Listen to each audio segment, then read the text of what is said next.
Kenapa tuh? Munafikun terhebat. Kalau munafikun itu kan orangnya deh ya. Ya, perbuatannya ini kan sifatnya atau kelakuannya ini munafik. Nah, jadi ada satu sosok yang gue temuin baik di hadis maupun di Quran maupun di tafsir. Ini satu orang munafik ini gara-gara dia itu turun satu surat.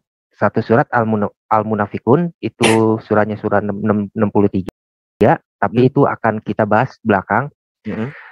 Dan ada beberapa ayat lagi nih. Jadi mungkin untuk cari tahu awalnya sih ya, siapakah munafikun ini? Mungkin bisa kita buka di Bukhari 5739 deh.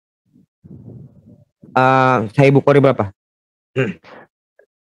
5739. Oke, udah. Sebelum Joanna bacain, ini latar belakang awalnya si munafikun ini sebelum masuk Islam ya.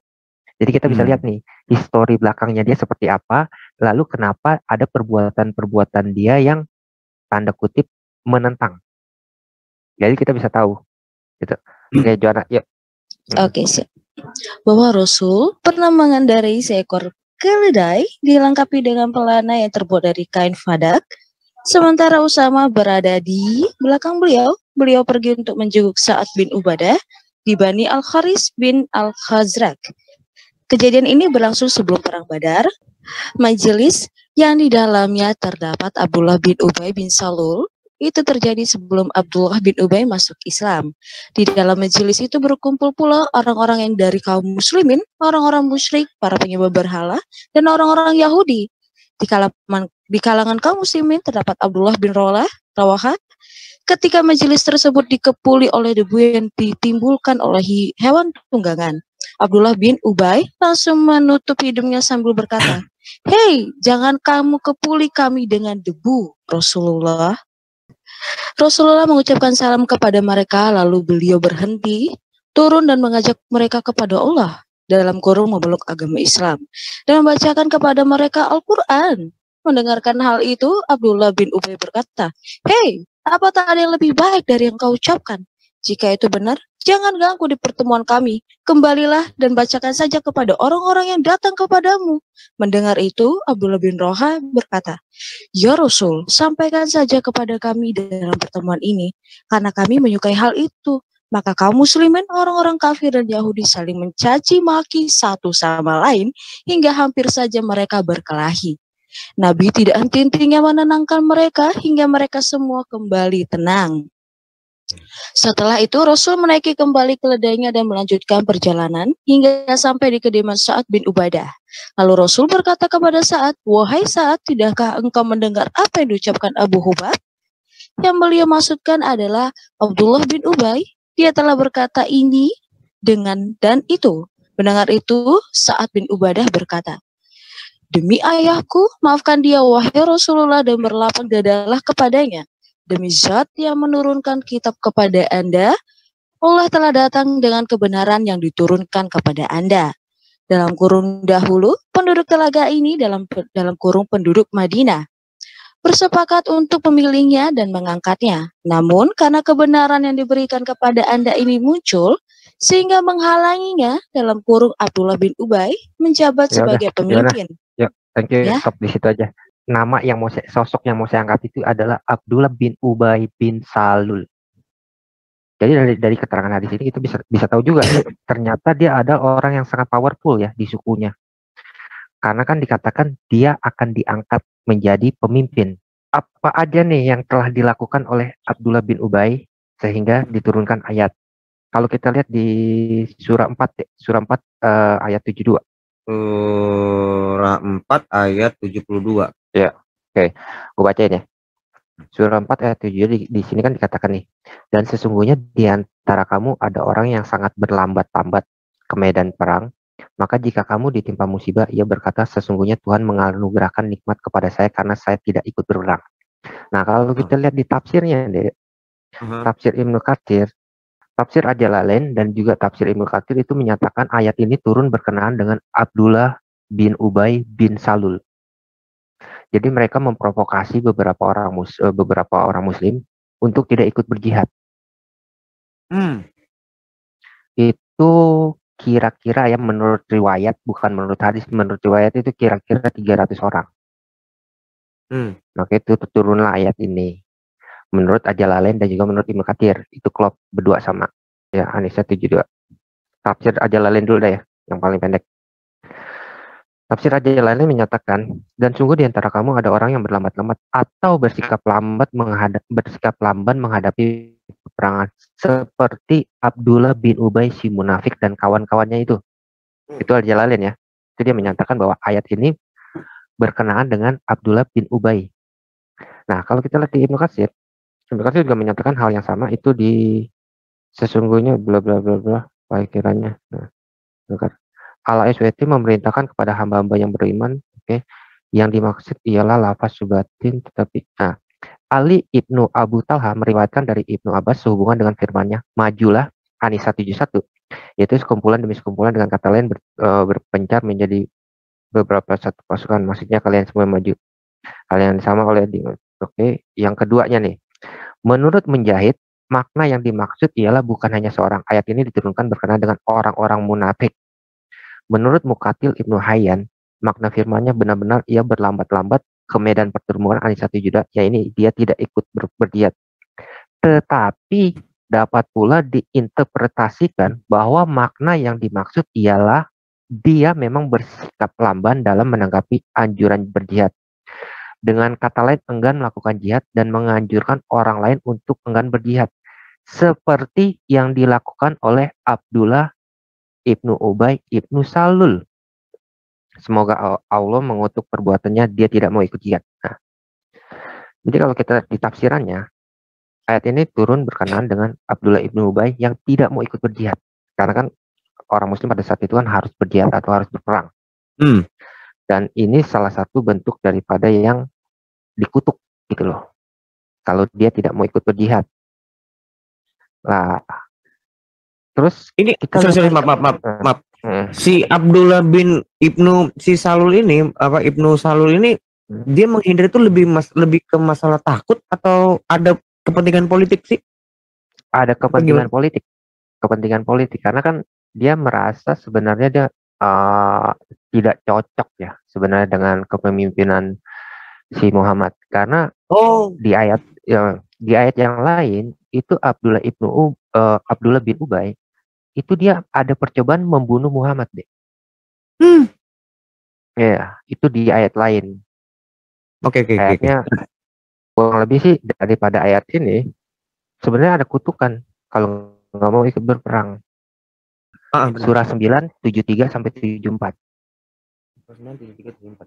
Nah, ini sebenarnya poin titik berat, bukan titik berat sih ya, sorry. Salah satu poin yang penting ya mengenai Abdullah bin Ubay ini, yaitu bagaimana Tuhan Islam sendiri menyatakan untuk memerangi dia, walaupun di situ tidak disebut ya. Oke, 73 74. Iya. Wahai Nabi, berjihadlah melawan orang-orang kafir dan orang-orang munafik dan bersikap keraslah terhadap mereka. Tempat mereka adalah dalam kurung neraka jahanam. Itulah seburuk-buruknya tempat kembali. 74. Mereka orang-orang munafik bersumpah dengan nama Allah bahwa mereka tidak mengatakan sesuatu yang menyakiti Nabi Muhammad. Sungguh mereka benar-benar telah mengucapkan perkataan kekafiran dengan mencelah Nabi Muhammad, dan karenanya menjadi kafir setelah berislam. Mereka menginginkan apa yang tidak dapat mereka capai. Mereka tidak mencela melainkan karena Allah dan Rasul-Nya telah melimpahkan karunia-Nya kepada mereka. Maka jika mereka bertobat, itu lebih baik bagi mereka. Jika berpaling, niscaya Allah akan mengajab mereka dengan azab yang pedih di dunia dan akhirat. Mereka tidak mempunyai pelindung dan tidak pula penolong di bumi. Jika berpaling, niscaya Allah akan mengajab mereka dengan azab yang pedih di dunia dan akhirat. Mereka tidak mempunyai pelindung dan tidak pula penolong di bumi. Ya, thank you ya Bu Yani. Ya. Di situ kan dikatakan ya. Di surat 73 dikatakan istilahnya inilah mereka itu si Nabi untuk disuruh berjihad atau melawan orang-orang kafir dan orang-orang munafik. Nah, kalau orang kafir ini kan ya kita bisa tahu lah ya, itu ya Yahudi, Nasrani, orang musyrik itu kan disebutnya orang kafir sama mereka. Nah, orang munafik ini adalah kelompok daripada Abdullah bin Ubay ini. Di ayat ini dikatakan untuk berjihad melawan mereka. Tetapi saya tidak menemukan satu hadis pun bahwa Muhammad berjihad melawan mereka. Baik secara lisan maupun secara langsung gitu loh. Perang secara langsung. Enggak. Nah, itu saya bilang topik malam ini, kenapa munafikun terhebat? Karena orang ini untouchable, tidak terjamah. Maaf. Ini loh, aku tuh kurang ngerti di sini nih. Mereka itu disebut orang-orang munafik. Ini tuh merujuk kepada orang-orang kafir kah atau orang-orang di luar Yahudi dan Kristen? Enggak. Jadi orang munafik itu adalah orang yang mengikut Muhammad atau telah menjadi Islam. Tetapi mereka perbuatannya itu menentang daripada Muhammad ya. Seperti yang tadi gue bilang. Oke. Jadi kelihatannya mereka itu mengikut Muhammad tetapi sebenarnya tidak. Sebenarnya mereka kayak ayat yang sebelumnya kan dikatakan Ubay ini memprovokasi. Ya kan di ayat 472, An-Nisa 472. Nah, kalau di ayat ini kalau kita lihat Ibnu Katsir, gue langsung ke Ibnu Katsir ya, nggak usah ke Al-Jalalain karena Al-Jalalain itu kebanyakan mainnya di kata per kata. Kalau Ibnu Katsir mainnya di riwayat-riwayat hadis. Allah SWT memerintahkan Rasulnya untuk berjihad melawan orang-orang kafir dan orang-orang munafik. Memerintahkan pula agar bersikap kasar terhadap mereka. Hal itu merupakan kebalikan dari apa yang telah diperintahkannya terhadap orang-orang mukmin. Allah memerintahkan nabinya untuk bersikap lemah lembut kepada orang-orang yang mengikutinya, yaitu kaum mukmin. Dan Allah memberitahukan bahwa tempat kembali orang-orang kafir dan orang-orang munafik kelak di hari kemudian adalah neraka. Dalam pembahasan terdahulu telah disebutkan sebuah hadis melalui Amirul Mukminin Ali ibnu Abu Thalib yang menyatakan bahwa Rasul telah mengirimkan 4 perintah berperang. Pertama ditunjukkan kepada orang-orang musyrik, yaitu At-Taubah ayat 5. Perang terhadap orang-orang kafir, perang itu di At-Taubah 9. Kemudian perang terhadap orang munafik di At-Taubah 73. Ya. Setelah itu perang terhadap para pemberontak di Al-Hujurat ayat 9. Hadis ini menunjukkan pengertian bahwa kaum mukmin diperintahkan untuk berjihad melawan orang-orang munafik bila mereka muncul, yaitu dengan perlawanan senjata. Pendapat inilah yang dipilih oleh Ibnu Jarir. Jadi Ibnu Jarir berpendapat bahwa orang munafik itu harus mengangkat senjata, Dek. Ya. Nah, Ibnu Mas'ud telah mengatakan sehubungan dengan makna firman-Nya berjihadlah melawan orang-orang kafir dan orang-orang munafik atau 73. Yakni dengan kekuatan dan jika tidak mampu maka hadapilah pelakunya dengan wajah yang masam. Ibnu Abbas mengatakan bahwa Allah memerintahkan Muhammad berjihad melawan orang-orang kafir dan senjata serta meniadakan sikap lembut. Ada hak mengatakan berjihad melawan orang kafir. Al-Hasan Qatadah mengatakan bahwa ayat ini diturunkan berkenaan dengan Abdullah bin Ubay. Pada awal mulanya ada dua orang lelaki yang salah seorangnya dari Bani Juhani, sedangkan yang lainnya dari kalangan Ansor. Keduanya terlibat dalam suatu perkelahian. Lalu orang Juhani itu dapat mengalahkan orang Ansor yang menjadi lawannya. Maka Abdullah ibnu Ubay berkata kepada orang-orang Ansor, tidakkah kalian menolong saudara kalian? Demi Allah, tiada perumpamaan antara kita dan Muhammad, melainkan seperti apa yang dikatakan oleh seseorang, bahwa gemukkanlah anjingmu, niscaya anjing itu akan memakanmu. Abdullah ibnu Ubay mengatakan pula, sesungguhnya jika kita, tolong di note ya Dek, tolong di note. Sesungguhnya jika kita telah kembali ke Madinah, orang yang kuat benar-benar akan mengusir orang-orang yang lemah darinya. Itu perkataan siapa, Dek? Abdullah bin Ubay kan? Abdullah bin Ubay kan? Perkataannya dia kan? Perkataannya ini nanti akan di-quote di dalam Quran.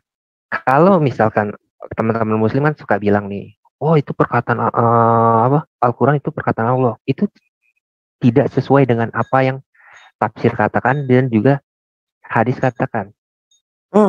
Karena kita akan menemukan ini itu ada di surat 63, tapi itu nanti kita bahasnya nanti itu surat 63. Okay. Surah Al-Munafikun.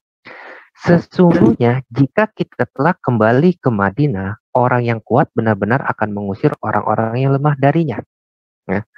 Kemudian apa yang dikatakannya itu disampaikannya kepada Nabi oleh seorang dari kalangan Muslim. Maka Nabi memanggil Abdullah ibnu Ubay dan menaiknya. Lalu Abdullah ibnu Ubay mengingkari perkataannya itu dan bersumpah dengan menyebut nama Allah, bahwa dia tidak mengatakannya. Maka Allah menurunkan ayat ini. Ayat ini At-Taubah 74 itu akan kita temui di asbabun nuzulnya Al-Munafikun surah 63. Sedangkan Al-Taubah dan Munafikun, ya gue sih nggak tahu Munafikun ini tahun berapa ya. Itu kan surah yang berbeda, benar gak? Iya benar. Tetapi kisah story-nya, cerita di balik ayat ini itu akan sama dengan apa yang ada di dalam surah 63. Agak bingung gak? Iya sih, gue bingung jujur. Ini orang Islam sendiri loh yang percaya loh. Ya, kalau kita lihat nih deh, itu surah 63 Al-Munafikun itu sebenarnya ada urutan surah ke-104 deh. Jadi gini ya, yang kolom paling kiri, kolom paling kiri itu adalah urutan sejatinya deh. Yang paling kiri 104. Iya, urutan yang sejatinya. Jadi ulama-ulama Islam percaya bahwa Al-Munafikun itu adalah surah yang ke-104, bukan surah yang ke-63. Tetapi di Quran sekarang kan dijadikan surah yang ke-63, nomor 63, bukan nomor 104. Oke. Nangkep gak? Nangkep.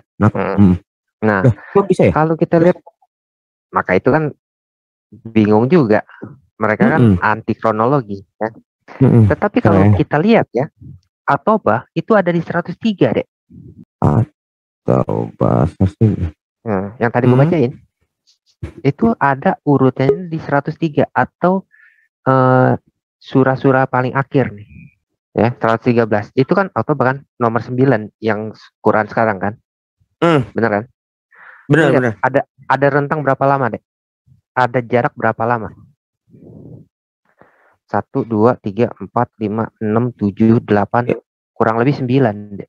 Jaraknya seharusnya 9 surat ya. Jadi gini, mereka itu kalau mushafnya Ali itu kronologinya sesuai dengan surah-surah yang turun. Misalkan Al-Alaq itu kan di surah sekarang kan nomor 96. Benar gak? Iya. Itu seharusnya adalah surah yang pertama, nomor 1. Al-Alaq. Setelah Al-Fatihah seharusnya. Enggak, Al-Fatihah sendiri itu urutnya nomor berapa tuh? Lu lihat nomor 5 atau nomor 6 tuh Al-Fatihah. Yang paling atas. Lu liatin aja. Di atas, lu scroll ke atas deh. Iya, 5. Ya kan 5. Al-Fatihah itu seharusnya urutan ke-5. Gua kan ambil dari Quran Point nih, ya. Quran Point ini kan dia juga menulis kan urutan turunnya wahyu Al-Quran.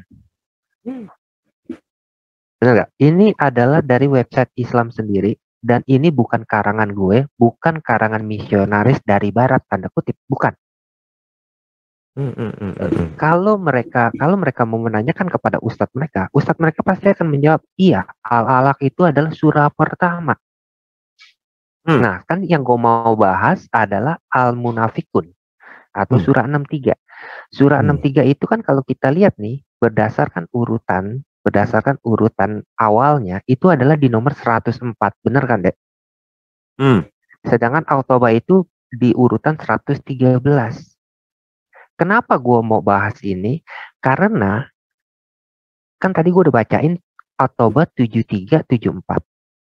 Itu akan kita temui asbabun nuzulnya sama persis dengan Al-Munafikun, Dek. Oke, paham gue, paham. Oke. Ya. Paham. Jadi surah 63 dan surah surah Taubah ya 73 74 itu akan kita temui itu di surah Al-Munafikun. Surah 4 kan? Surah 63. Iya. Mungkin ada yang bisa bantu gitu untuk menjawab atau menjelaskan kepada kita nih. Ini kan bertanya ya. Nah, oke, setelah itu kan kita udah baca tafsirnya ya. Balik lagi ke tafsir bisa deh. Balik lagi ke tafsir. Bisa agak diturunin ke bawah deh. Karena di sini Ibnu Katsir itu memang ada dua pendapat. Satu pendapat tentang Jalas, satu pendapat tentang Abdullah bin Ubay. Tapi yang akan gue bahas kan di sini kan Abdullah bin Ubay, bukannya si Jalas. Dan oke, stop di situ ya. Oke. Ini gue cuma ngebacain kan, nggak menyimpulkan kan, benar kan? Enggak. Apa? Oke. Firman Allah SWT. Dan mengingini apa yang mereka tidak dapat mencapainya. At-Taubah 74. Menurut suatu pendapat, ayat ini diturunkan berkenaan dengan Al-Jalas Ibnu Suwaid. Demikian itu karena dia berniat membunuh anak tirinya di saat anak tirinya mengatakan kepadanya, sungguh aku akan menceritakan ucapanmu itu kepada Rasul. Menurut pendapat lainnya, ayat ini diturunkan berkenaan dengan Abdullah ibnu Ubay yang berniat membunuh Rasul. Oke. Ya.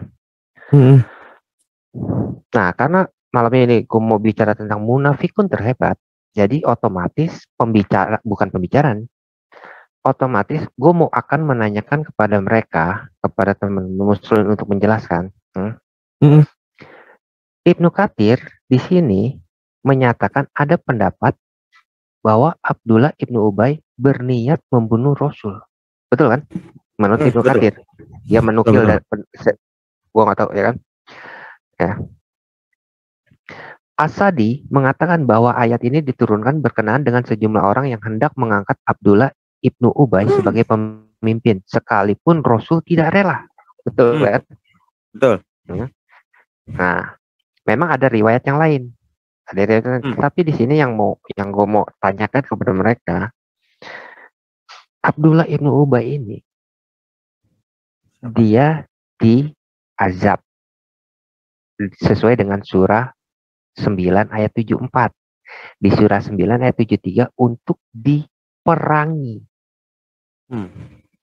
Tetapi gue belum menemukan satu riwayat yang menyatakan Abdullah ibnu Ubay ini terkena azab atau diperangi oleh Muhammad atau Nabi Islam.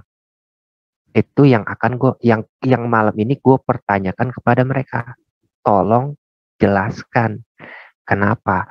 Karena akan masuk ke step berikutnya nih.